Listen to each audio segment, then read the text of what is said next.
We're just going to take you live now to Donald Trump speaking at the UN Security Council in New York. Peace and security, non-proliferation of weapons of mass destruction. The agenda is hereby adopted. I am honored to be here today to chair this meeting of the United Nations Security Council. It is also my privilege to welcome the distinguished heads of state, heads of government, ministers, and other leaders and representatives here with us. Thank you. I also wish to warmly welcome Secretary General Antonio Guterres for joining us. Thank you very much, Mr. Secretary General. The Security Council will now consider Item 2 of the agenda. I will make a statement in my capacity as President of the United States of America. It is a great honor to be here today at this UN Security Council briefing to discuss a matter of urgent importance concerning and countering the proliferation of deadly chemical, biological, and nuclear weapons, and the means to deliver them. The nations of the world have long recognized that certain weapons are so dangerous and can inflict so much suffering that all of us have a vital interest in preventing their further development, spread, and use. Since my inauguration, the United States has taken bold action to confront these sinister threats. Many of us are rightly focused on the dangers of nuclear weapons, but we must never forget the risk posed by biological and chemical weapons. The United States was one of the first nations to unilaterally renounce the use of biological weapons. And since World War I, we have led international efforts against the scourge of chemical warfare. Most recently in Syria, we have twice imposed severe consequences on the Assad regime for using chemical weapons against innocent civilians. I want to thank Prime Minister May and President Macron for their country's close partnership in those efforts last April. The Syrian regime's butchery is enabled by Russia and Iran.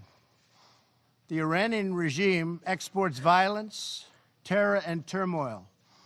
It illicitly procures sensitive items to advance its ballistic missile program and proliferates these missiles all across the Middle East. The regime is the world's leading sponsor of terror and fuels conflict across the region and far beyond. A regime with this track record must never be allowed to possess a nuclear weapon. For this reason, I announced earlier this year that the United States would withdraw from the Iran nuclear deal. This horrible one-sided deal allowed Iran to continue its path towards a bomb and gave the regime a cash lifeline when they needed it the most. They were in big, big trouble. They needed cash. We gave it to them. In the years since the deal was signed, Iran's aggression only increased. The regime used new funds from the deal to support terrorism, build nuclear-capable missiles, and foment chaos. Following America's withdrawal, the United States began reimposing nuclear-related sanctions on Iran. All U.S. nuclear-related sanctions will be in full force by early November. They will be in full force. After that, the United States will pursue additional sanctions, tougher than ever before, to counter the entire range of Iran's malign conduct. Any individual or entity who fails to comply with these sanctions will face severe consequences. I ask all members of the Security Council to work with the United States to ensure the Iranian regime changes its behavior and never acquires a nuclear bomb. With all of this said, I want to thank Iran, Russia, and Syria for, at my very strong urging and request, substantially slowing down their attack on Idlib province and the 3 million people who live there in order to get 35,000 targeted terrorists. Get the terrorists, but I hope the restraint continues. The world is watching. Thank you also to Turkey for helping to negotiate restraint. Anything the USA can do to help resolve this problem in order to save perhaps even hundreds of thousands of lives, maybe more, we are willing and able. We are available to help. In my remarks yesterday to the United Nations General Assembly, I laid out my administration's commitment to building a more just and peaceful future. Regrettably, we found that China has been attempting to interfere in our upcoming 2018 election, coming up in November, against my administration. They do not want me or us to win because I am the first president ever to challenge China on trade. And we are winning on trade. We are winning at every level. We don't want them to meddle or interfere in our upcoming election.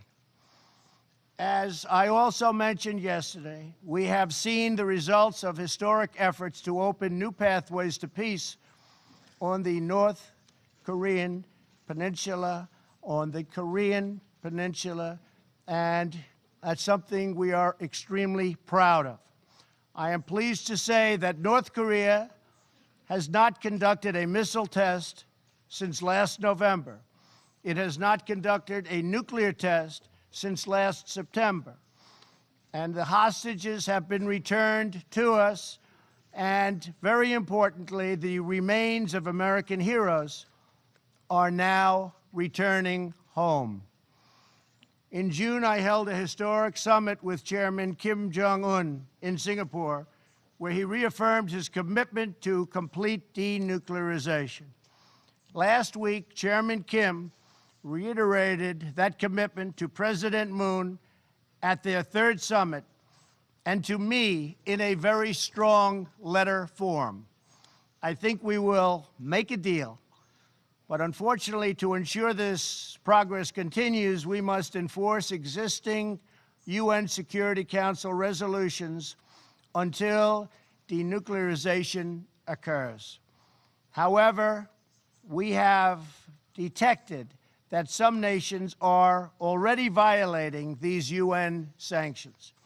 This includes illegal ship-to-ship transfers, which must end immediately. The safety of the Korean Peninsula, the region, and the world depends on full compliance with UN Security Council resolutions. Very, very important.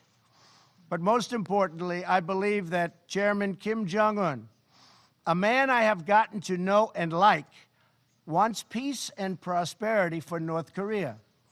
Many things are happening behind the scenes, away from the media, which nobody knows. But they are happening nevertheless, and they are happening in a very positive way. So I think you will have some very good news coming from North Korea in the coming months and years.